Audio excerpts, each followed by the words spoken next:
Season 5 Code S group match. This is the 4th round and the 2nd day of it.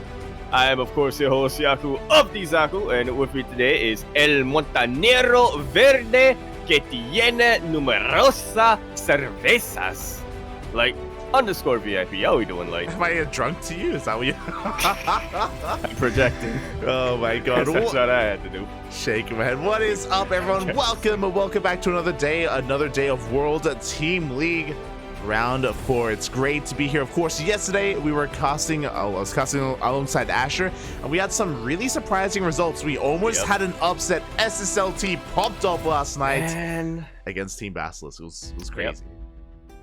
Man, if that ace match went just a little bit differently, my numbers would have shot up. My numbers in that prediction game would have just shot the hell up. Did you bet on the SSLT for the ace match? Is that what you did? Yeah. You're crazy. Yeah. I believed in Firefly. Yeah. I didn't believe in Silky, though. That's who I should have believed in. But I believed in Firefly. He's big. You're an animal, mate. You're an animal. Oh my god. But yeah, we have another great day of World Team League here before us. So we're going to be kicking things off with Team Liquid versus Starlight Twinkle.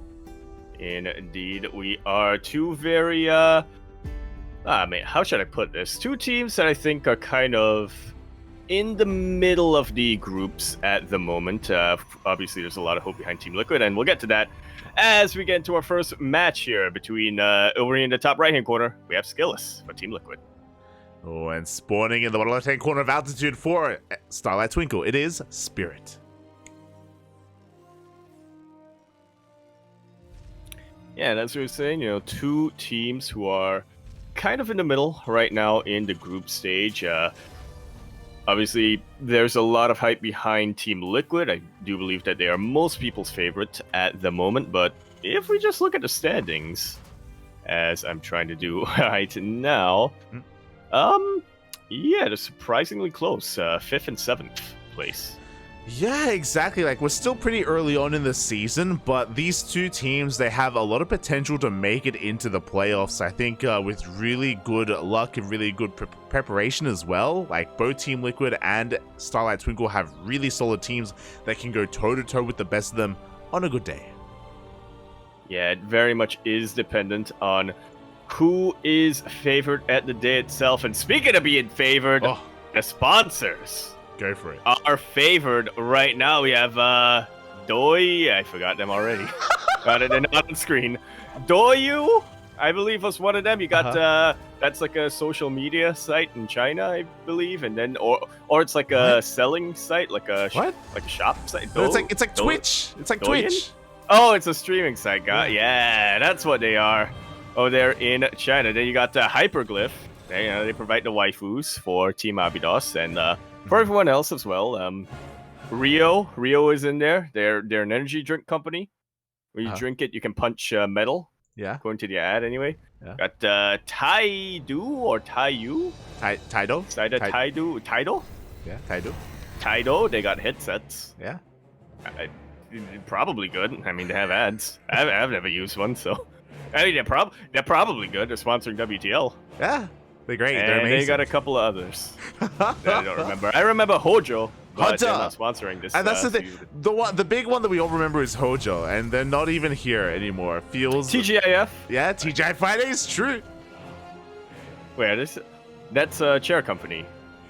Thank God. And speaking of chair companies, Spirit's going for something very interesting over here. Yeah, so Spirit did go for a double gas opener here, which is pretty interesting. A little more of an aggressive opener, as we can see why he's rushing out with these Hellions. He's going to be going for a drop as well. Medevac is soon to be on the way, and SKillous is none the wiser. This is one of the great things about this map, I should say, is that because it's so big, because it's so large, altitude can lead towards this kind of play, can lead towards proxies.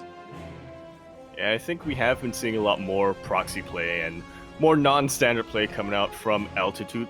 My theory is that a lot of players just don't want to play on altitude, so they try to make it end as quickly as possible. But yeah, you might as I feel like you might as well go for a proxy like this, and if it works, it works, and if it doesn't, well, it's the first match. You can pick you'd still pick the map for round 2. And yeah, here we go. We do pick up those 4 Hellions. We're zooming into the main base. It was a Stargate opener, of course. The first Phoenix does drive on by, but now what is there left here in the main base to defend? We have a couple of Gateway units on the ground, but probes are lining up.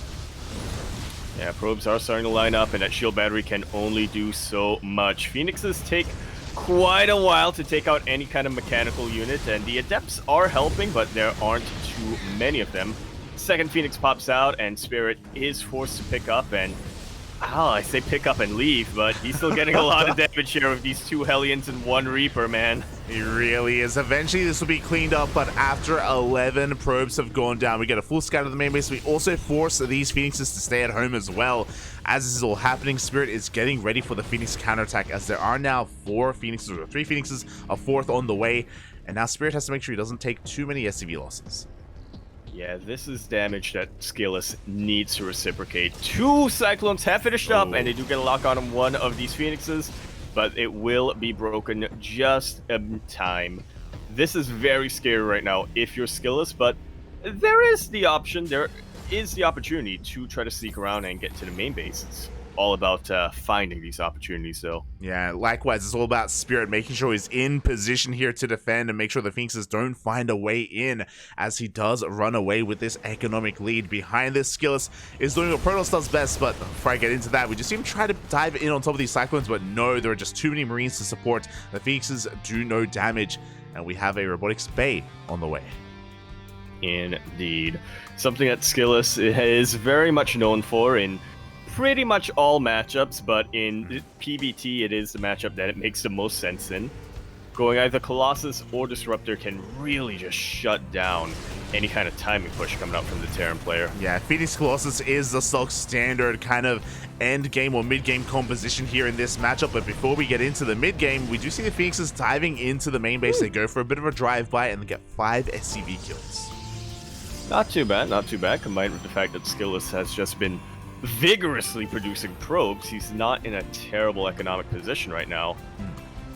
Ordinarily, you would see a Protoss player try to go for a 3rd base, but I think SKillous, with how active he's been with his Phoenixes, he knows Spirit wants to come to him, and he cannot risk getting an expansion just yet. I mean, on top of that, there's an observer outside of the main entryway to the natural, so this move out has been spotted by SKillous. He is aware that the army's coming across the map. We do see him even delaying that 3rd CC, but does he have enough at home to defend? Because we have, what, 2 tanks, a decent chunk of Marines. Stim is not going to be hitting with this, so we're not going to have the most potent Marines, but the tanks do pose quite a threat. Yeah, it is kind of an awkward timing coming out from Spirit, but one that can actually work out. I mean, the Colossus only just popped out, and Thermal Lance is very far away from completing. With these Vikings and with these Cyclones, and especially with the tanks of support, there's a lot of pressure that Spirit can apply on SKillous. There really is, but the Phoenixes are turning back around. They're coming back home, and with all those Phoenixes, they can pick up these tanks, and we can see SKillous try and break this position, so Spirit has to be very careful, especially because I don't think he ever really intends to break into the natural. He's just containing his opponent and delaying that 3rd base for as long as possible. Which I think is a brilliant move coming out here from Spirit. We can see his 3rd CC is already about halfway done, and keep in mind, in a standard TVP, the Protoss player would already have a 3rd base starting to get saturated by now. Yeah. Spirit has just done a really great job of freaking SKillous out a little bit and forcing him into such an awkward economic position. Yeah, economically, Spirit is just so on fire this game when it comes to the early game harassment and also delaying that 3rd base. But here we go. We do see SKillous going for a counterattack, but pushing up a ramp onto these tanks, there's no way. Yeah, even with these Phoenixes, it's gonna be rough.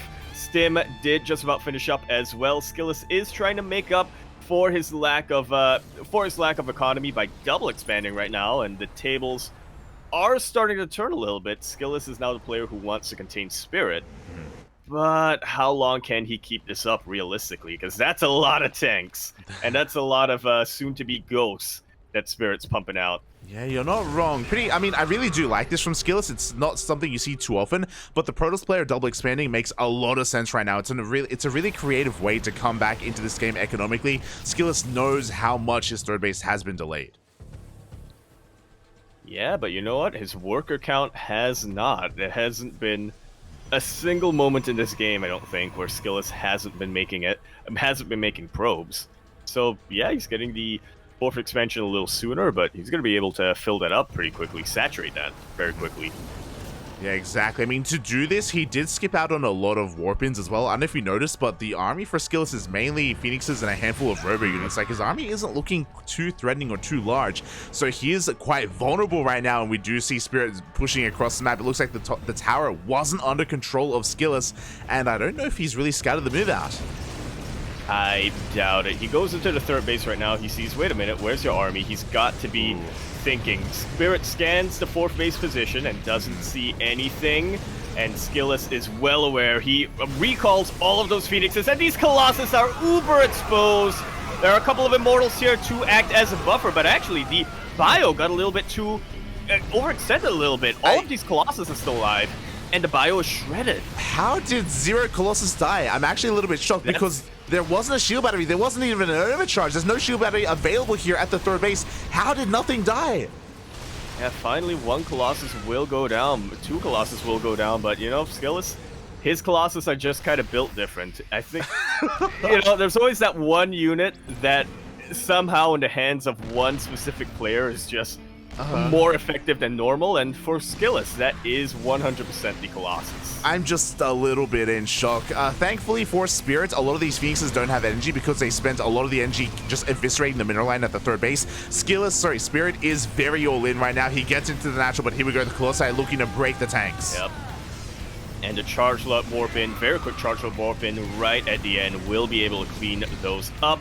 Still a little bit of bio here, trying to get as many probes as they can. SKillous has been bleeding out plenty of workers, but as a reminder, he's got 4 Nexus with Chrono Goose. He can definitely afford to lose a couple of probes here and there. Well, he can afford to lose some, but not all, because he is down to 48 workers. He has lost a lot of his economy. But what about the Army of Spirit? He threw everything away to make that work, and now he almost has nothing left. Yeah, and this allows SKillous to go for a massive counterattack. We can see Spirit right now trying to go for a couple of bunkers, really just trying to turtle up, and those bunkers will finish because, again, these Phoenixes have no energy to really disrupt the SCVs that we're building. Yeah, but once again, knocking Spirit down to 3 bases is what SKillous wants. Yeah, Spirit needs time right now. He's got a really good worker count, but yeah, he can see that he cannot hold on to his 3rd base. He's forced to lift up the CC. He has a couple of ghosts for EMP, which is good, but can he ever really contest against those Colossi with this kind of army? Well, if he's on point with his repairs, and if he baits SKillous into these bunkers, then maybe we do see SKillous not liking his chances one bit over there. He is forced to back away, but another Warp Prism. The Warp Prism gets sniped, actually. That was going to be how SKillous was going to reinforce his army and keep it sustained, but now he has to retreat a little bit. He has to give up ground, and this gives Spirit so much breathing room. Oh, it really does, and now Spirit can finally saturate his 3rd base. He should hopefully be looking to take a 4th base soon. Spirit, his worker count is looking good, but he is heavily oversaturated at his 3rd base. He needs another CC sooner rather than later, and he's still struggling to rebuild his army. The tank count was reset, the Viking count as well. He's really mainly working with a Bioforce. Yeah, I do like that he teched up pretty hard in the early game, getting the Ghost Academies pretty quickly, but like you said, he just doesn't have an economy that can really sustain any sort of army that can stand up to the Phoenixes and Colossus of SKillous, plus the soon-to-be Archons and High Templar and all of these Zealots. Yeah, and even though SKillous earlier in that big push lost over 20 workers, he has rebuilt all of them and then some. He's working on a 5th base as we speak. SKillous has maxed out, and now Spirit is... I don't know how he's ever meant to expand and take a 4th base at this stage. SKillous is doing such a great job at just penning him in and just rotating between those potential 4th base locations. This game started off terribly for SKillous. I want to point that out. He lost like 12 workers or something like that to a quadruple Hellion drop and was unable to get any counter damage across the map with his Phoenixes. But now he's in a really commanding position. This is still a rough place to fight into. Oh, I don't think he should commit to this at all. SKillous, I mean. Yeah, I mean, pushing up that ramp is quite brutal, and that was maybe the best trade that Spirit could have hoped for. He's trying to focus down the Colossi. He gets 2 of them. SKillous' Colossi are built different, but they still can't 1v1 Marauders like that. Not quite, and again, that was maybe the best fight that Spirit could have hoped for. Unfortunately, SKillous has the economy to rebuild his army, and oh, there's the double scan. I was about to bring this up earlier, that Spirit didn't know about the double expand. He didn't know about that fast fourth base. I think if he had, if you remember when he was in the main base killing all these workers, his rally was set to the third base of SKillous, not the fourth, so he could have dealt even more damage. He was just unaware. Yeah, it really could have. By the way, I like that nickname for him from now on, Skillet. He's just a frying pan, you know. Oh, yeah. He bonks his opponents. He's on fire. Oh! Yeah. He's gonna flip like a wok. There you go, mate. As Spirit is pushing out across the map, his army supply is pretty comparable with that of SKillous, but we see a Zealot run by, and there's not a lot at home to defend, so this may just force Spirit to be even more committed. Yeah, he has to make a choice right now, and he doesn't have a lot of time to make it. There aren't too many units over there, but here we go. We have a huge commitment into the middle of the map. Tanks are being lifted. Phoenix is starting to go down, but as long as they disable the tanks for even a little bit, it allows these Colossus to get on top of the bio, these Archons to get on top of everything else. 2 Colossus will survive, and everything else will go down. But you could argue that SKillous at this point wants to trade a little bit. He wants to get... I don't know about it. I was going to say wants to get rid of some of his gateway units for more Archons, but he keeps warping in charge lefts. Yeah, well, that was a decent trade for Spirit. Unfortunately, he got caught on siege, so it was a very haphazard engagement from him. He did reset the Phoenix count. He was able to kill a couple of those high-tech units like Archons and Immortals as well, so not the worst trade. Unfortunately, he just lost 15 SCVs. Unfortunately, this Zealot counterattack just did so much damage. Yeah, Spirit has consistently been in a very terrible economic position for most of this game. He does find himself a little bit of breathing room now. He's got up to 4 bases. He reset the high-tech units of SKillous, so SKillous isn't really going to be able to push into him anytime soon, but I mean, I'm just looking at the mini-map light, and I'm looking at how much blue there is versus how little red there actually is. I mean, I'll be honest, I'm just really impressed that Spirit has survived this long. Yeah. Like, after losing so much earlier, I'm so impressed that he's been able to have, like, 2 back-to-back consecutive fights that have gone his way and been more efficient for the Terran player. It's just that SKillous can keep rebuilding, and Spirit not so much. And here we go, he's committing to another push. This time he has Liberators, but only 2 of them. Yeah, even though the Phoenixes were taking out Archons, and a handful of Stalkers are going to be enough to deal with that. Appreciate the harass here, but again, it's only 4 probes versus everything else that SKillous has going his way economically. Yeah, exactly. Like, he needs more damage than this, and he needs to do something to force SKillous to turn around because he is pushing out across the map. He's even taking the center gold base as well. That's how far ahead SKillous is. And with these 3 Colossi, it looks like he doesn't have a lot to support his army, but he may still have enough. I don't know if we want to push into that concave, though. Yeah, we'll see. It's all about positioning right now for Spirit. It's possible for... Oh, he killed his own Nexus! I think that was a kill. I don't think that was a cancel. Yeah. I don't think that was a cancel, actually. That Nexus was too close. Keep that in mind, everyone. If you're going to take that base... Don't throw down your building first. I don't like this, Puppies. Here we go. We do see SKillous pushing on forward. The Colossi a little bit distracted. They're not really targeting the main army, but there's still so much Protoss available. Yeah, and there are a couple of reinforcements coming in as well. This, again, was probably the best position Spirit could have taken. Probably the best trade he could have hoped for. Yeah. But it's not going to match up to the sheer amount of Protoss or how effective these Protoss units are. GG's called. LQD SKillous takes game number 1 for Team Liquid. GG, well played. I just realized that. Goatee. Yeah, it's been growing some of that facial hair out. Let's go, Poppy. Let's go. Oh, God. GG, well played. SKillous does take the first game. But again, off of Spirit taking some pretty good fights. Like, I was really impressed by SKillous's tenacity despite being so far down economically. And maybe part of that, to be fair, is also SKillous being overconfident because he had so much going his way. He's like, you know what, screw it. Let's just ape into this concave and we'll see what happens. And he's like, wait a minute, I'm not playing Zerg. I can't just instantly remax my army. Yeah, but I think that only hit his mind towards the end of that game. But once it did, he was able to fix that quite a bit and take better fights. And yeah, I do appreciate that you pointed it out. Spirit has just, not just in this game, but pretty much consistently in the past couple of months, one of the reasons why he has shot up so much in terms of the score here at WTL and in terms of everybody's ratings is because he's been able to find these really great positions and take really, really great engagements. But in this case, it wasn't quite enough to overcome SKillous. I do love his plan at the start of the game, try to contain SKillous on 2 bases for as long as possible, but yeah, SKillous is just kind of built different. Yeah, it's one of those things where Spirit, he's the ace player on Starlight Twinkle for a reason. Like, he definitely deserves that spot, and he is such a good player, but alas, SKillous, likewise, is also a pretty comparable player. He is one of the best Protoss in all of Europe at the moment, and for good reason. I do think that maybe the map was working against Spirit a little bit, and it's unfortunate that, the map 1 in all these matches are predetermined. They're not vetoed or chosen ahead of time by the players themselves.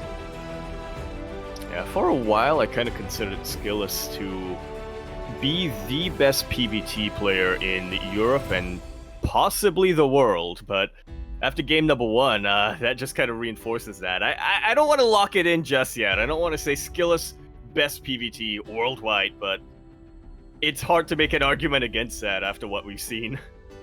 Yeah, I mean, again, just, really creative for him to go for that very fast 4th base as well. But here we go. We're diving into this, spawning in the top right-hand corner of Royal Blood. It is SKillous. And over here in the bottom left-hand corner, the Red Terran player playing for SLT, Starlight Twinkle, it's Spirit. Yeah, who takes that 4th base on altitude? No one, not Spirit. Definitely not Spirit. That's why he was rallying his drops to the other 4th, or to the other 3rd every single time. Who double expands is what I should say. Who double expands as a Protoss player? Which Protoss player gets more than 1 base? You're an animal, These yeah. EU players, man. They scare me. Shaking my head. They do weird things, like macro. You've been poisoned by the NA ladder, Yaku. I know you've been laddering recently. It's true. It is true. I haven't encountered a Protoss player yet, surprisingly. Just been TVZ and TVT. Let's try and keep it that way. And just like that, TVP will remain my best match. Shaking my head. By winning 1 and never playing another. Oh my god. As we're going to be diving into game number 2. As a reminder to everyone, the way this works is that it is loser's pick. So Spirit has chosen Royal Blood here. Quite a smaller map compared to your Ancient Cisterns, compared to your Altitude as well. So when it comes to this aggressive nature of Spirit in TVP, he's going to have a little bit of an edge here in comparison to the previous games. Yeah. Yeah, it's definitely a map that, I think according to stats that Asherbro brought up, is apparently one of the most Terran favored? Yeah. It's second most after Neo Humanity. Yeah, it's according to, I believe, Wikipedia stats for between all the tournaments this year, if I'm not mistaken. Asher was going over them a couple of days ago, just trying to, find a reason to smudge. I prefer to cite the tertiary source here in Asherbro rather than the secondary source in Wikipedia. Shaking my head. As the Reaper is dipping on in, just trying to get a little bit of scouting information, is denied entry into the main. We can see SKillous is going to be mixing things up, though. On the larger map, he went for a Stargate opener, makes plenty of sense, but here on Royal Blood, he's going for a Twilight Council instead. Yeah, much different build coming up from him. I guess he feels a little bit safer for whatever reason on Royal Blood. I mean, like you said, Altitude is a very large map. It is a map that players have been taking advantage of and have been going for a lot of proxies. So SKillous, he's going to do something a bit more normal now that he doesn't fear that something's going to be flying his way. Yeah, exactly. Now, Spirit is going to be able to go into a more standard opener as well. We just see a couple of Widow Mines on the way. We have that medevac as well, the 111. So Spirit is going to be going for your stock standard Widow Mine drop. Meanwhile, we'll keep an eye on the gateway count of SKillous, if he goes into 3-gate blink or even up to 4. Yeah. Or if he even commits to blink. You know, just because he's getting it doesn't mean he's going to use it. 99.9% of the time, it means that they are going to use it, but you know. Yeah, you're not wrong. You're not wrong. It could be crazy and could throw down a dark shrine. Has happened before. I would just see a couple of Hellions trying to poke into the natural, but no, the Stalkers are in position to deny them. What's important is that this does show that the Stalkers are closer to the natural base, so maybe the main is going to be a little bit more exposed as Spirit is headed towards that main. Yeah, I like this. He actually saved his Hellion, so he's going to be able to... Or it's going to be possible for him to try to herd these probes into Widowmine position, and at the very least, he's going to get some damage out with this scout. Yeah, exactly. Meanwhile, SKillous trying to get in position to take a third base, but no, Spirit is there to 9. The drop does come in, but we do react. We do pull away the boys. Ooh. Yeah, not all of them. Not terrible damage just yet here. Only 2 probes went down. But still, better than a lot of Widowmine drops, unfortunately. Yeah, 2 probes. 2 probes for 2 Widowmines and a medevac, though. Like, not the best trade here for Spirit, unfortunately. Maybe if he was able to keep that medevac alive, I would think otherwise, but he did end up losing it. And now SKillous has the map control. He's going to be going for a massive counterattack here with his Blink Stalkers and looking to maybe abuse that main base. Yeah, it is an advantage here, or something you can take advantage of here on Royal Blood. Spirit, he's been in this position millions of times, though, so I'd be very shocked if he wouldn't be able to defend. And already, we can see he has a tank in position. He's got his units here. Oh, I spoke too soon. The tank was actually in prime sniping position. Yeah, there was no bunker to support the tank. It does go down immediately. The boys are being pulled, and this is doing so much damage here. Sure, there is no third base behind this, but we blink forward. We get the second tank. Oh, we do get the second tank, but the Warp Prism does go down as well. Spirit is losing a lot. This is painful damage, but the worst of it is now over, and he is looking to reciprocate some of that across the map. Spirit actually has a slightly higher worker count at the moment. Yeah, he does. We're in a really interesting position. This auto turret across the map is doing so much damage. Another 4 probes go down. The Stalkers are looking for another way in, but there is a tank coming out, and it looks like Spirit has defended. He has kind of seen the worst of it, and he's forcing SKillous to expand. Yeah, there was no way Spirit was going to go down to just blink into the main. Not after playing against the likes of... trying to think of all his other opponents, but, you know, not after playing against the likes of Jisha and whatnot. Firefly. Exactly, but here we go. We blink on forward once again. We snipe one of those medevacs, but this time the other will survive. The Marine Marauder is going to be punishing the aggressive blink here of SKillous. Does snipe a couple of those Stalkers. Does force him back. Yeah, not the best trade over here for SKillous. I mean, they are kind of just gateway units, but this early in the game, Stalkers do cost quite a bit. If you're not going to be able to get some kind of damage with them, losing them just like that is going to cut into the rest of your tech quite a bit. It really is, and as a result, SKillous has to be careful not to lose too many of his Stalkers. Otherwise, again, as you're saying, he is going to have to rebuild them on the front lines. That will eat into everything else. Spirit, likewise, does have a 3rd CC on the way, so it looks like he's not going to be going for any kind of weird 2-base all-in timing. He's not looking to pull the boys, just looking to expand.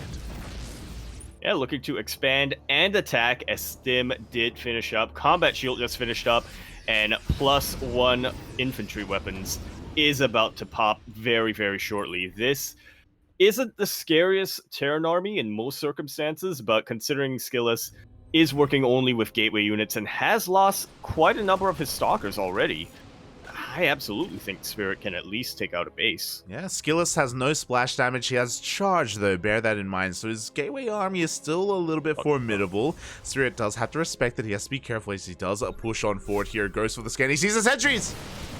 And he will snipe them out. super important to get them right off the bat, especially when you're up against a gateway army, because you do not want your bio forces cut in half. Yeah, exactly. So many Zealots are being absolutely minced up by the Bio Army, but the Stalkers do force him back once again. At the same time, I believe Spirit was trying to go for a drop into the main, but wasn't able to pull it off. Goes for the Mind Drop instead. Yeah, and it's also getting mixed success. A couple of probes go down. Auto turret will help. The Raven gets sniped. Ugh. And that's going to be the end of that. But hold on, we have a Widowmine drop here in the main base, and SKillous reacts just in the nick of time. God, that was so close. A couple of Marines get dropped into the natural base as well. The tri-pronged attack, but it's coming in a little bit staggered, not all quite at the same time. Regardless, probes are falling left and right. 9 workers going to be going down. And will these Widowmines reset? Was there just another Widowmine drop in the third base? 11 probes have gone down, and these mines... you don't need detection. Oh wait, no, there's an army. My mistake. My mistake. We do, and I think the mines at the third base reset. That was those 11 kills. Sorry, 11 probe kills earlier as well, and 14 in total have gone down. Spirit, this harass, pretty successful. Yeah, pretty damn successful. Now he's gonna have to deal with a counterattack, but since again these are only gateway units, as long as Spirit is in position and he isn't caught unsieged, he should be able to defend this, but he's actually pushing across the map. Yeah, some warpers are going into his base. Yeah, as he pushes out, in comes SKillous in towards the third base and the natural. Meanwhile, SKillous did rally an Immortal into its death, so not the most ideal pathing there from SKillous, but he does get the Prism in. Prism gets sniped, but did manage to warp in a wave of Zealots. Yeah, and that's really the most important part. Spirit's worker count is dropping like flies. The mules are pulled. No, papi!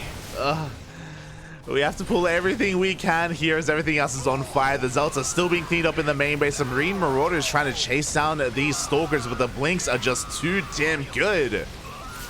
Oh, yeah, the Blinks are pretty damn amazing, but you know what? Man with giant bazooka gun is pretty dang good themselves. Yeah, there we go. He does chase down a couple more of these Stalkers as well. Spirit... his economy not doing so well after that, but he has regained a lot of his army, and SKillous did throw a lot of weight to make that happen. Bearing in mind that he did lose his Prism, he lost his Immortal, he still doesn't have any consistent splash damage. He has started up a Disruptor, but I think that's the first one. It should be the first one. And even then, Disruptors are pretty unreliable. Oof, that sentry goes down basically for nothing. Look at that army supply difference. Spirit is well aware that he can push a path ahead, and he's looking to find it. Yeah, SKillous was hoping to do a little bit more damage with this harass. GG gets called, and Spirit fights back, taking game number 2. Indeed he does. I was kind of staring at the player cams for a sec. You got a little bit of a smirk and a shaking head coming out from Spirit. Probably the most emotive I've seen him in a long time. There's that camera being turned off. As I expected, I was like, oh my god, Spirit. You're in a good mood today, and nope, he still turns it off. No, it's a good mood. He gave us a couple extra seconds. Okay, that's yeah. Spirit usually gives us like only 3 or 4, and then he does turn off the camera. So shout out to Spirit for giving us a little bit more time with him. Yeah. What a map! What a match to kick things off of. Again, we have the ace player going up against not quite the ace, but I think arguably the player who had the best chances against him. He has some fantastic PvT, and it ends with a 1-1. We're going to move on to game number 2 here with everything still very much in the air. Yeah, exactly. Very well done there by Spirit to be able to regain his composure. Not just that, but also to pull off that multi-prong harass, which eventually did stack up over time, did cripple the economy of SKillous, and SKillous was sometimes a little bit too wasteful with his army, not just in game 2, but also in game 1, to be honest. I think you even took note of that yourself. Yeah, I looked at game number 2 and I thought, man, I would love to be in a position like this on the ladder. Right? It's like you only have to worry about gateway units, but then I remember how much worse I am at macroing than Spirit, so I probably wouldn't have been able to pull it off anyway, but yeah, it was insanely close, about as close as I was expecting it to be. You know, it's I wasn't quite expecting game number 1 to go the way it did. However, I wasn't expecting the proxy coming out from Spirit into a bit of a contain into SKillous just breaking out of that cage like Donkey Kong. Oh, exactly. Finally, after the harass had ended, after everything had subsided, Spirit could push out across the map and end it all. So really solid series here between these two players. Again, it's a best of 2, not a best of 3, so we leave it with a tied up 1-1 score. And now we're going to be moving on to our second matchup of the day. But before we get into that, a massive shout out to a couple of people in the chat.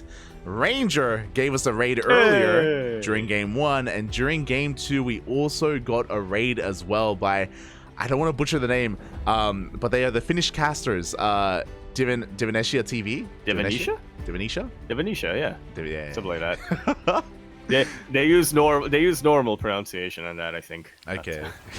But thank you so much for the raids. Hope you both had great streams. Hope you had a great cast as well. I imagine the Finnish casters were, I thought they were covering WTL as well, but maybe they're just going to be taking a step back for a little bit. And yeah, we really do appreciate the support. So we also got notified as well. I didn't realize this, but apparently the other typical English casters aren't here today. Roddy, to be fair, he only ever casts his own team. He only casts when Team Basilisk are playing, so it makes sense that he's not here.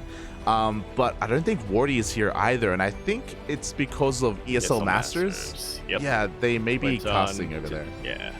What's going on? I believe they're finishing up the groups for ESL Asia, the Asia regional.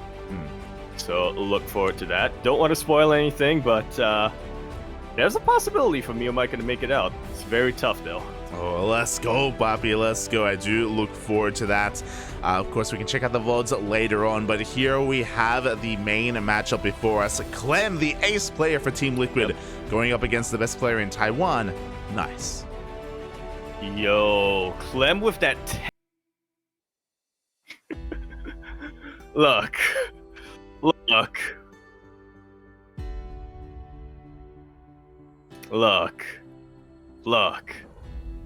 This is a score band that I grew up with. I get it. Also, I think I just switched to a song that didn't have my audio, but it's all good. Don't worry about it. Yep. Yeah, it's definitely very harsh coming in this season. I would say, for the most part, try to ignore the letter grade and look more at the numbers, which will tell you a bit more of the story. And yeah, I do have my disagreements still when it comes to some of the players, but when it comes to Clem here, none from me. I appreciate that there's at least one other player other than Björn that has attended Micro, and it's a player who I kind of agree with. Yeah. To be up there in Micro. Yeah, again, I was just, because I actually don't think my audio was being picked up on the scene, but I was just talking about how, like, look, a lot of these ratings don't make a lot of sense for some of these other players. For Björn, for Creator, it doesn't make any goddamn sense. I'm shaking my head, but Yeah. Regardless, this is acceptable for Clem, but I'm always reminded here, whenever I see Clem and Nice go up against each other, we casted Home Story Cup a couple of months ago, the most recent Home Story Cup. And I believe, if I'm not mistaken, I believe Nice 2-0'd Clem in Home Story Cup. I have a vague memory of that. Yeah, and it was crazy. It was really shocking when that happened. I kind of want to just double check here to make sure that I'm not losing my mind. But I just remember the technology. We do have that technology. I remember just being really surprised when we were casting the event itself, and to see Nice pop off in that way, it was crazy. Yeah, let's take a look here over at Wikipedia. Clem versus Nice. We'll run the query. Home Story Cup, they did go 1-1 in the most recent Home Story Cup. Home Story Cup number 22. Although Nice did 3-2 Clem over at the grand finals of ESL Open Cup Americas, number 106. There we go. So I did misremember that. It was the most recent Home Story Cup, but it wasn't a 2-0. It was a 1-1 tied up score. So, I mean... And I think what's interesting is that if you remember in the group stage of that Home Story Cup, it was a bunch of best of twos. And now we have another best of two. So, hey, if Nice has done it before, maybe he can do it again. Yeah, I think this definitely bodes very well for him, and we'll see what he's got here. Over in the bottom right-hand corner of Gresvan, we have a blue term for Team Liquid. It's Clem. And spawning in the top left-hand corner of Gresvan, representing Starlight Twinkle, it is Nice. Yeah, it's definitely I think, a pretty good sign coming in here for Clem to be able to have their most recent matchup end in a draw like that, because for most of their history, has been a little bit more Clem favored, to say the least. For good reason, to be fair. Like, Clem is one of the best players in the world. He is the best Terran player in all of Europe. And that is no easy title to hold. So, yeah. I mean, he's going to be the favorite coming in. Diego has something to say about that. Ooh. Or rather, I have something to say for Diego. But yeah, already a pretty good start here for Clem, managing to snipe a probe of Nice and cause a lot of delays here, actually, when it comes to the Nexus. Forces a little bit of lost mining time and doesn't actually slow down his own build. Yeah, exactly. Clem is looking to go for a Rax Expand setup here, as he did only take one Gas Geyser. Meanwhile, he's forcing Nice to react to pull some boys, chrono out a Zealot, and make sure that this eBay is dealt with so that Nice can eventually expand. A lovely observer, I believe it's Rain today, just showing us that, yeah, not a whole lot has been lost so far, but we have had a couple of casualties. Yeah, just that one probe and some cancelled buildings for now, as we finally have that expansion on the way for Nice. And he's looking to make use of his Zealot, as I believe he was forced to make it, and I don't think he cancelled it in the end. So see if he can make something happen. Meanwhile, Clem is looking to be quite aggressive here. He did go for a reactor first. Well, just like the other player with a 10 in micro, Clem is taking a page out of Beyond's book. We'll see how much he actually commits to this. He is going for 2 racks for the time being, but of course the interesting difference here between what Clem is doing and what Beyond normally does is he did throw down that reactor before producing his second barracks and Reapers. It's actually not just the second barracks coming out here from Clem, as this is a full-on 3 racks coming out from him. Yeah, it is that 3 racks, and again, Nice is in the dark. He is unaware about what's going on. This isn't all in by any means. There is a 3rd CC on the high ground, but Nice doesn't know anything, right? He hasn't been able to get into the main base, and because the CC is on the high ground, he hasn't been able to scout that either. Yeah, Clem is hoping to maybe force a bit of an overreaction here from Nice, and we'll see if he ends up taking the bait. If there's anything I know about Nice is that he is somebody who tends to play very calm under pressure. Yeah, he typically does. I mean, you have to after you spend years of your life playing against Haas in your own regionals. There's very little that can kind of catch you off guard, but for the time being, the Reapers are just, poking and prodding. They're looking to go in, looking to scout the opener as well to figure out if it's a Stargate, a Twilight Council, even a Robo opener. Just Clem trying to figure out what is what. Behind this, though, that Marine count is getting higher and higher.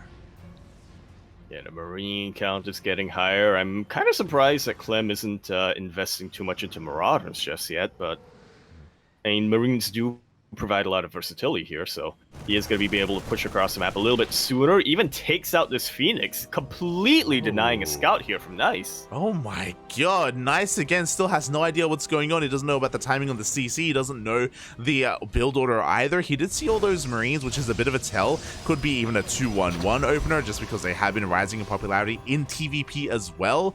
But again, Nice doesn't have all the information yet. His mouth just curved downwards. Yeah, he's starting to get a little bit concerned about the fact that he doesn't know what Clem is going for. Yeah, exactly, and I don't blame him. Meanwhile, in the main base, we do have that Twilight Council on the way, as well as a Blink. Meanwhile, Nice didn't go for an influx of gateways either. He's going to be going for a faster 3rd Nexus instead, so not going to be too aggressive, not going to have as much production, and that means his army is going to be smaller. Yeah, very ambitious here for Nice. I kind of get the rationale behind this. He's gambling a little bit, but if he is able to survive, and if he's able to survive, even if he loses a handful of workers, he will still be in a really good economic position. That's a massive if, however, as Clem, Stim and Combat Shield just finished up, and he is pouncing on top of his Gateway army, very far away from shield battery range. Yeah, no shield battery, no overcharge available whatsoever for the main army. We just Stim on forward, focus down the shield battery as well. The boys are being pulled, and this is disastrous for Nice. Look, 29 Marines versus 4 Gateway units. GG is called. Clem takes a very quick game number 1. Very quick, very aggressive, very unexpected coming out here. Or I guess unexpected isn't really the best word to use, but it's really a build that relied a lot on Nice never having that complete information, and Clem did such a good job of denying that information from Nice. So you mentioned it earlier. Nice, that wasn't a little gamble. He gambled hard. Yeah. Having very limited information, he chose to go for a faster third Nexus. He chose to skip out in his production, to skip out on additional gateways and warp-ins as well. And he had no idea what was going on. So he just, rolled the dice. He let Jesus take the wheel. He was and of course Clem shows up well prepared here with Marines, with Marauders, and Nice just didn't have anything because he wasn't ready for anything like that. Gambled quite a bit. I'll admit, I still have a little bit of copium left in my system that I have left over from last night's SSLT versus Basilisk match. But yeah, that was definitely a very questionable move coming out from Nice. I say questionable; it's something I would do, but it's also, but I'm also a diamond player, so. A low diamond player, so yeah, maybe if it's something I would do, it's something that you shouldn't do. It was just a risky move, and of course here at the highest level pro players, they go for risks all the time. It's something that they can sometimes build their careers off of as well. But alas, this was very well calculated by Clem. You mentioned it earlier as well. Clem, really amazing job at purposefully denying vision. That move out when he moved out with 4 to 5 Marines just to snipe the hallucination. That was insane. That was just so well rehearsed from Clem. He 100% did his homework here. He 100% looked at VODs and replays of Nice games and figured out the pathing he normally does with Halukes. But here we go. Over in the bottom left-hand corner map, we have our blue Terran player once again for Team Liquid. It's Clem. And spawning in the top right-hand corner of Royal Blood, we have the Taiwanese Protoss player, Nice. It's kind of sad that we don't have decals here in at least in these matches, because I'm kind of missing Clem's polar bear. True. He does have that bear paw spray, but what happened to the polar bear? Smurge, Bobby Smurge. I'm sure we'll see it once again some other time. But yeah, I just wanted to quickly say as well that I don't remember the last time that a 3-Rax has worked that well in TVP at this level play, because typically it gets scouted, and once it does, the Protoss player can respond in a multitude of different ways, and sometimes it doesn't even get scouted, but they happen to be going for like 4-gate Blink Stalkers anyway, so they're just in your face and they slow down the push, and yeah, it was crazy. Yeah, I can think of one recent TVP with a 3-Rax involved that almost worked that well. Unfortunately, it was a match against MaxPax, so yeah, it ended up falling on its face a little bit. Oliveira versus MaxPax a couple of weeks ago, from what I remember. Very, very close, but didn't work in the end. Yeah, I can see that happening, and oh boy, so Clem with a very powerful start to the series, but now we're getting into game number 2, and I feel like that 3-Rax build is something that you only whip out once in a series, and we can see that already. Clem going to be going for a CC on the low ground this time. Yeah, I'm definitely wondering what it is that Clem has in store here. My eyes are going to be a lot more on Nice, however, as that last game ended before it could really get going. I want to see what Nice has planned in a normal game when he's allowed to get his groove on. Very, very interesting choice here from Nice to pick Royal Blood as his map number 2. Yeah, exactly. I mean, it's a bit of a smaller map compared to Gresvan, at least. Maybe he feels a little bit more confident about scouting as well. He's going to be going for a Stargate opener, so he is mixing things up here. He's going to be going, I imagine, for Phoenixes, may even go for some Oracles early on. Yeah, we haven't seen Oracle play quite a bit more in PVT. I feel like that old man yelling at Cloud when I'm like, when you go for Stargate and PVT, you gotta go Phoenixes. Back in my day. Yeah. We did what Roddy told us to do. Aye. Not like this. I mean, hey, Roddy played in WTL earlier, so, you know, it's something to take note of, but we were just talking about it, and there we go. Nice is going to be delaying his Phoenix production, or maybe... Oh, no, never mind. He started the Oracle, cancelled it, and went into the Phoenix. Okay. I have to wonder what motivated that. A little bit of indecision coming out here from Nice. I imagine a part of that is because he just lost his Adept across the map, and typically when we go for Oracle play, at least when Hero does it, he has like multi-pronged aggression with his first initial Adepts and the Oracle as well, so maybe losing a little bit too much too early on has dissuaded Nice from going for that. Yeah, it kind of makes sense to try to get a little bit, to try to play a little bit safer, to go for these Phoenixes in case he needs crowd control, and you know, if there's ever an opportunity, he can go across the map and try to snipe a couple of SCVs, but this is Nice kind of giving up the map control in the early game.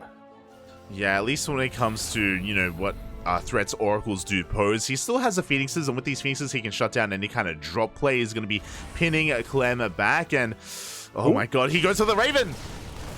And the Raven is extremely vulnerable. It will get sniped with these two Phoenixes. Well worth it to open up with them. Yeah, that was a risky move that he did take, but he didn't lose a single Phoenix. He did take a lot of hits on them, but he shut down that first Raven, and that changes everything. That first Raven is so important when it comes to these pushes designed to kill your opponent when they have like one Colossus out. Like, the disables are so important, and now just Nice has so much control.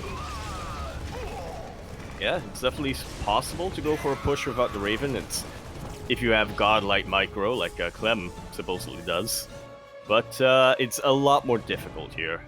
I don't know, some players say that, oh yeah, no, I prefer to just not invest in Raven so I have more DPS in the Marauders and whatnot, but still, there's a reason why Raven's a standard. Yeah. Again, when it comes to Ravens, typically we do skip them if we are going up against a Stargate opener because of what we just saw.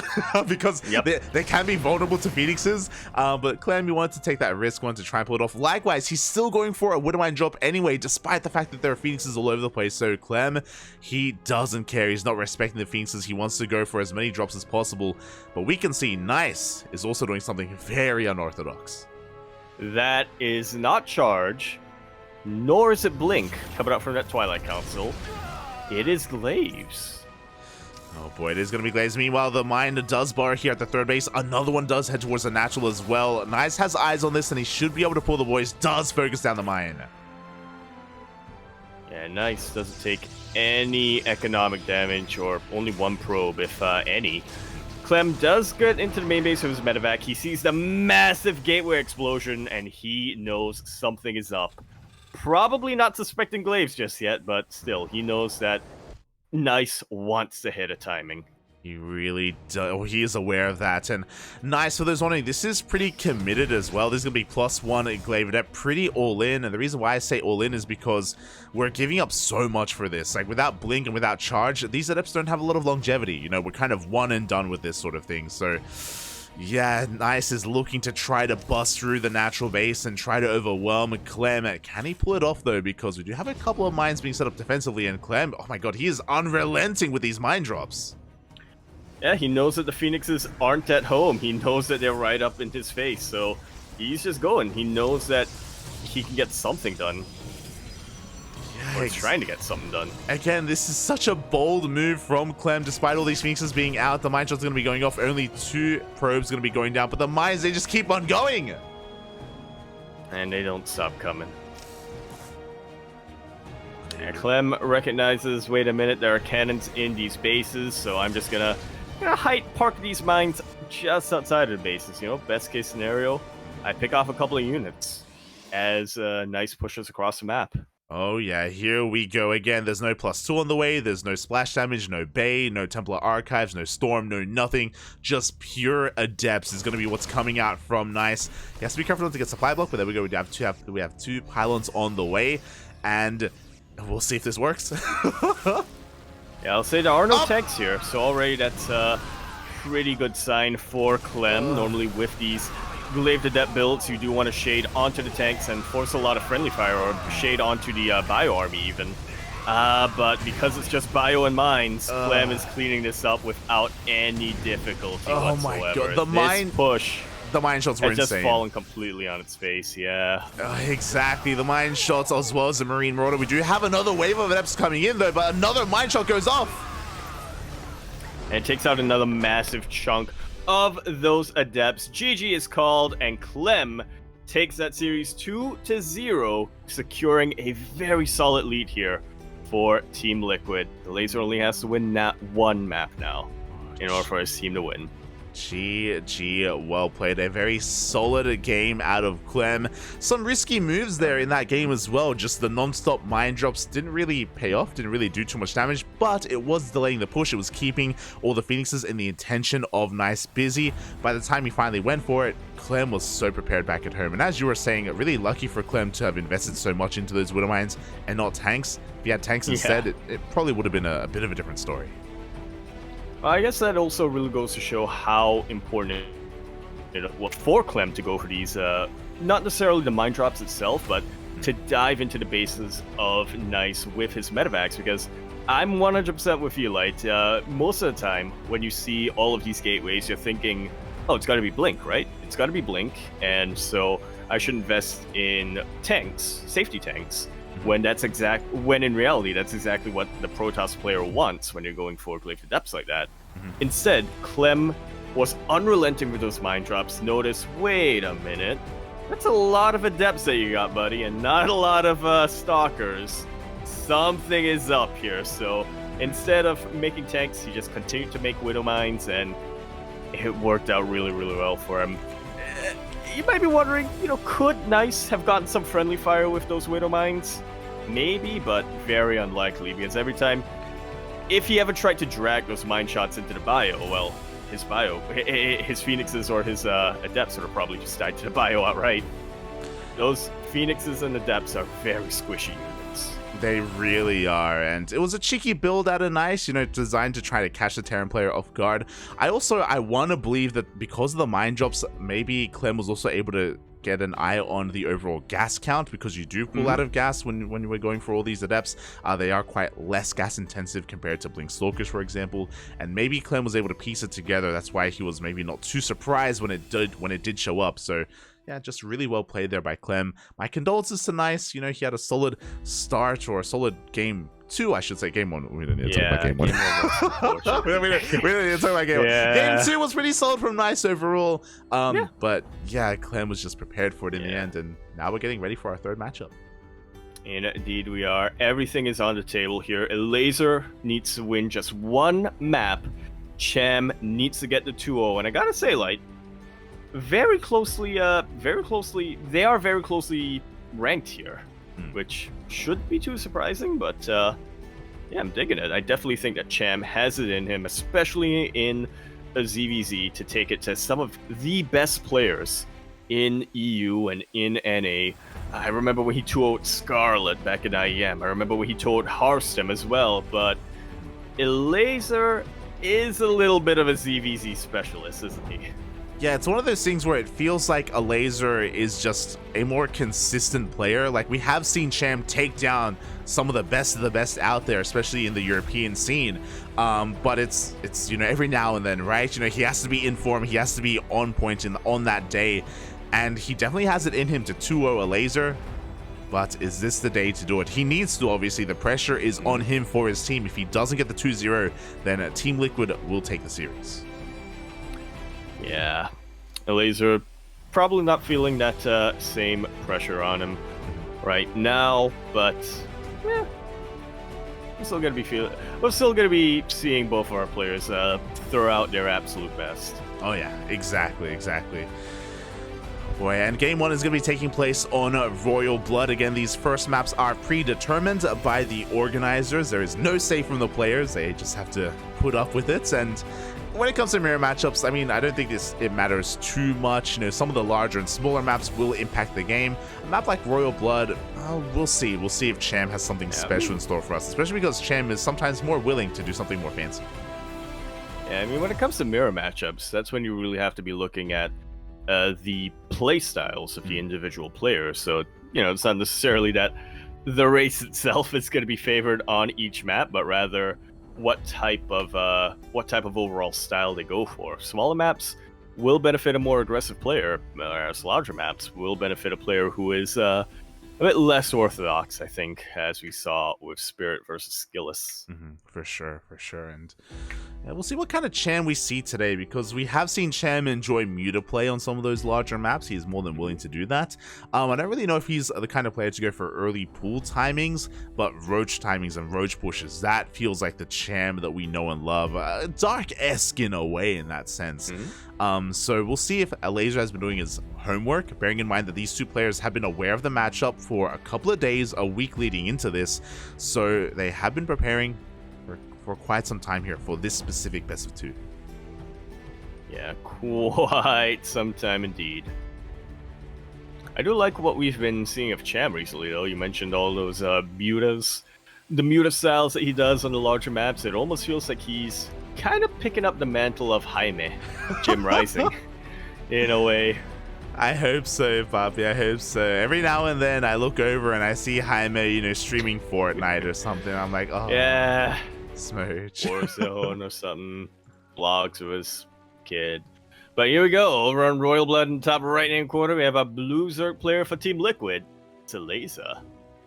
And spawning in the bottom left-hand corner of Royal Blood for Starlight Twinkle, it is Cham.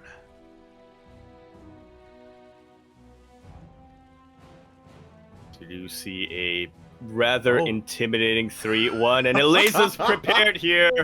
He is smoging already. Oh my god, let's go. But he has assumed the position of the Zerg. The hood is up, and the smoge has begun. Vámonos, papi, vámonos. Vámonos.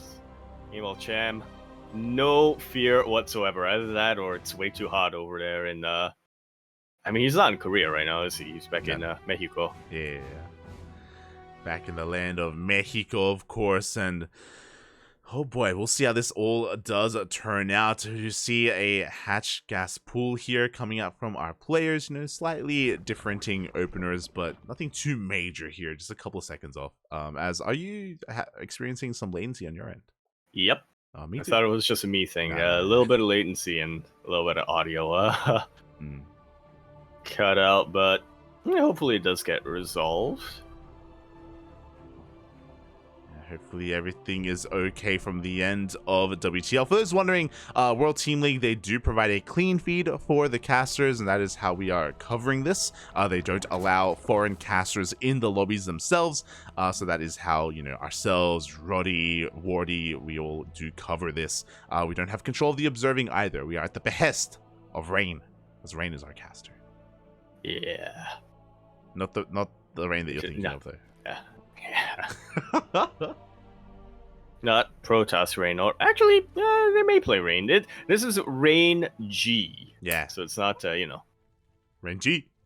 Rain G. Like Ranger's cousin. There you go, mate. There you go. As we are getting into so far, nothing too crazy. Again, standard openers all around. We are going to be working on Ling speed. We should be seeing a third base momentarily by both players as well, and they are moving out with their Ling scouts to try to make sure that no one else is going for any fast gases, fast lair, fast Bailey nest. Yeah, keeping each other honest, which is probably what you should be doing here in the first game of the best of 3. Just because they did their homework doesn't mean that their opponent's not gonna switch things up suddenly. So to play standard and macro here and to continue to be active with your Lings is for the best. It's a safer option. Yeah, and what we're seeing right now is probably the most standard kind of ZVZ that you can get in StarCraft 2, where we have third bases on the way, Bailey nests as well. No one is skipping out on that nest to try and cut into roaches or anything like that. Everyone is playing as safe and standard as possible. The question is going to be, will anyone try to deny each other's third bases, as both players are going for a bit of a Ling flood, or Ling swelly? Wait, I'm just being introduced to this new terminology. A Ling swell. I like it. Yeah, let's go. It's not a flood. What's less than a flood? A flood is like committed, What's yeah, flood is committed. A ponding? a sprinkle? A sprinkle? Yeah, just a little sprinkle here Oh, and there. You know? now we're flooding though, because Skim a little. Elazer is making 18 more lings behind this. In the midst of this, Cham is droning. He has to be so careful. He has to rely so much on his defensive banelings here to pull this off. He does have a couple pushing on forward here. Does force a cancel. Oh my god. And for the most part, most of these lings of Elazer have been taken out, but so have the lings of Cham. These banelings don't really have much of a buffer to them. Elazer does snipe a couple, but thankfully Cham does have the defender's advantage. He is able to remake those banelings and get those lings in the front line as quickly as possible. One queen goes down, but a lot of the momentum has been stalled here for Elazer. Overall, Elazer's lane bane control was a little bit better. That's why he was able to push on through and get on top of that queen. So he does trade a little bit better in the end, but now he's going to have to be the defender. Now Cham is going for a counterattack. Yeah, he is droning up now. He knows that he has the opportunity to do so, but Cham is well aware that that's not going to be enough. He has to go across the map, and he has to deal some counter damage. Otherwise, the Elazer might just march a couple of roaches into his base in a couple minutes' time and win the game. Yeah, exactly. As the banelings are moving out across the map, but there's plenty to defend back at home as well. Cham has to be so careful. The queens are trying to focus him down. He almost gets a queen, but is forced back.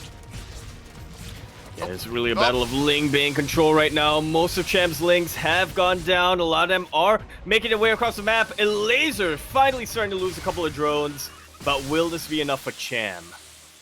Oh, exactly. 6 drones do go down. Behind this, Cham is actually rushing into a lair. I like this. I don't believe Cham threw down a Roach Warren either. Oh, no, there we go. We do have a Roach Warren for Cham. We'll see what he can get away with, as back at home, Cham is trying to muster up a defense, but the banelings aren't ready yet. Yeah, Cham droned up a little bit earlier on, and then he made 28 lings. So, yeah, it looks like Cham wants to keep this going. Great denial of banelings here from Elazer, but there are still a couple left. Huge connection there for Cham. Oh, very necessary connection, but man, Cham is still behind economically. He still doesn't have enough workers despite that insane baneling connection. Yeah, which is honestly pretty surprising. It just really goes to show you how little Cham has really been droning here. Elazer, meanwhile, has given up on droning. He has given up on the mid game. I say that, but Elazer is on the way. So. Yeah, Lair is on the way. It looks like both players. The Ling Bane portion of this game is subsiding as we speak, and we're getting into Roach play instead. With that faster Lair, Cham can start Roach speed, and it's already on the way, so he's going to be able to counterattack that much faster as well and be the aggressor once that kicks in. But until that point, Elazer is going to be flexing his army, because I believe he still has a little bit more lings left over from the other game. And it can definitely do a lot to get some harassment done, but these are some very well-positioned roaches by Cham. His army supply is looking fantastic, but his worker count, not so much by comparison. If Cham... I think at this point, Cham is just building up for a big 3-hatch all-in. Yeah, it does look to be the case. Like, Cham is not droning at all. He's focusing all of his larva on roaches and ling production, and this is going to hit hard because, again, Cham doesn't even have +1 on the way. He's not looking that further into the game. He's going to be going for one big push as soon as roach speed finishes. And...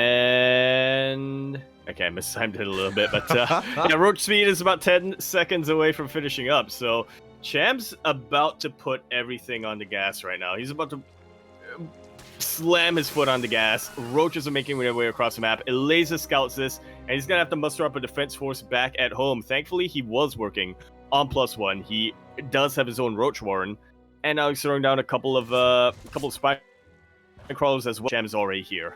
Yeah, exactly. The spine crawlers are quite necessary, but Cham, he is up 20 army supply compared to Elazer, and Elazer, he doesn't have those upgrades quite yet. The concave is in favor of Cham. Yeah, the positioning is way better right now for Cham. The supply is absolutely huge, and as long as Cham doesn't get bogged down, doesn't get his forces split up like this, he should be able to take this. Supplies are starting to even out right now for Elazer. The I almost said Warp Prism. Spine Crawlers did just finish up too. So Cham has to be that much more careful about pushing in. Yeah, the spine crawlers are coming in clutch for Elazer. The defender's advantage, the reinforcements, the queens as well. Despite the upgrade, despite the supply disadvantage for Elazer, he is coming back. Yeah, those queens were absolutely huge. And even those handful of roaches being pulled away by the handful of roaches for Elazer helped him out so much. GG is called. Elazer defends and takes game number 1, and he is not too pleased about having to defend against a roach all-in for the first game. Yeah, a massive exhale there for Elazer, but that is confirmation because Team Liquid will be taking this series. Team Liquid have taken the 4-1. And Cham, of course, has a chance to redeem himself, but in the end, Team Liquid has done it.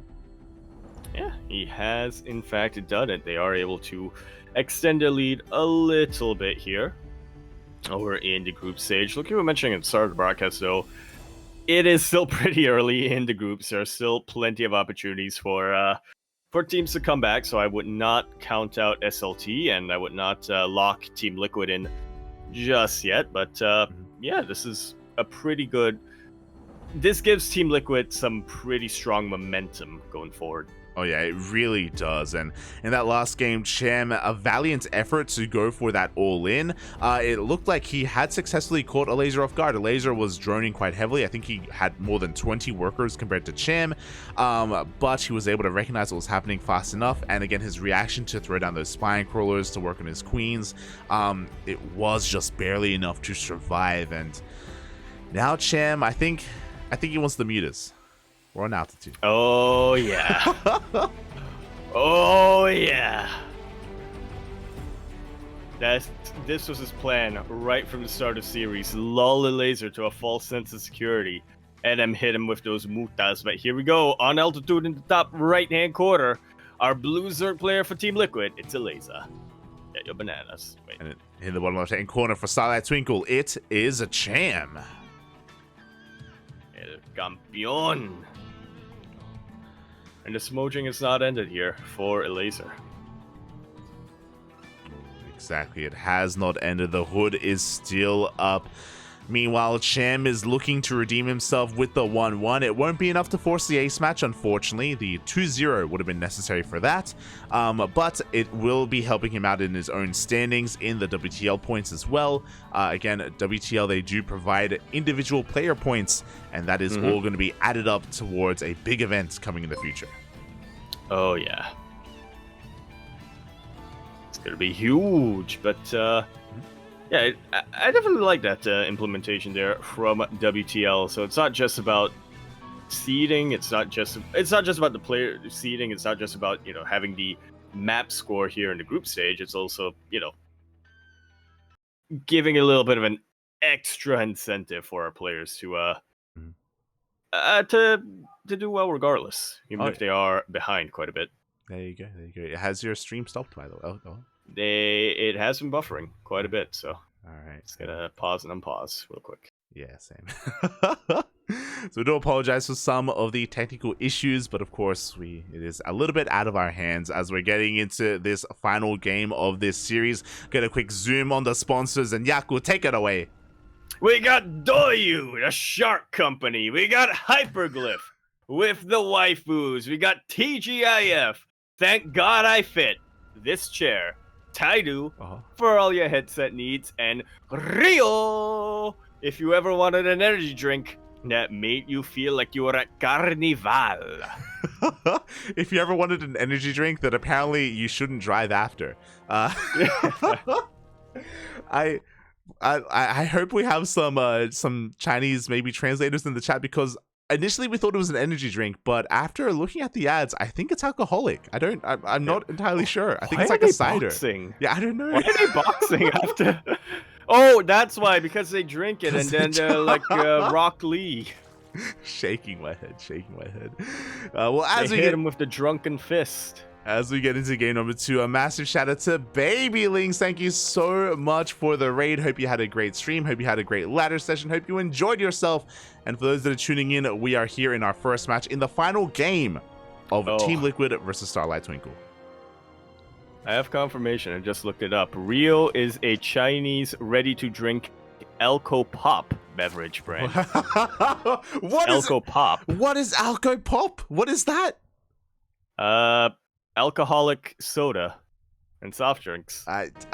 It's Manufactured by the Shanghai Bacchus Limited Company, which is an arm of the Australian-based Bacchus Distillery. It's Aussie? Apparently? It's Alco Pop. So I thought it was cider because, okay, so the story, of course, first we thought it was an energy drink, then I thought it was cider because I saw it was alcoholic, but apparently it's like soft drink alcohol? Yeah, it's alcoholic. Okay, there you go. The more you know, mate. The more you know. As we're getting into this, we did have some standard hatch gas pool openers. Do you have another fun fact? Yeah. Yeah, apparently it's based on a Japanese alco pop brand called Soichu? Soju? Sochu. Yeah, Sochu. Soju. So not soju. But off-brand soju. It's off-brand soju. Apparently, that's carbonated. Shaking my head. I've never heard of an alco pop before. I've literally never heard of that. That sounds crazy. Cocktail in a can. That's a pretty good way of describing it. Okay, there you go. It kind of is a good way of describing it because it's like it's not really a cocktail, right? It's just like lemon juice or lemon soft drink. Like lemonade, but with alcohol. It's like hard lemonade. Okay. Don't let your kids take them.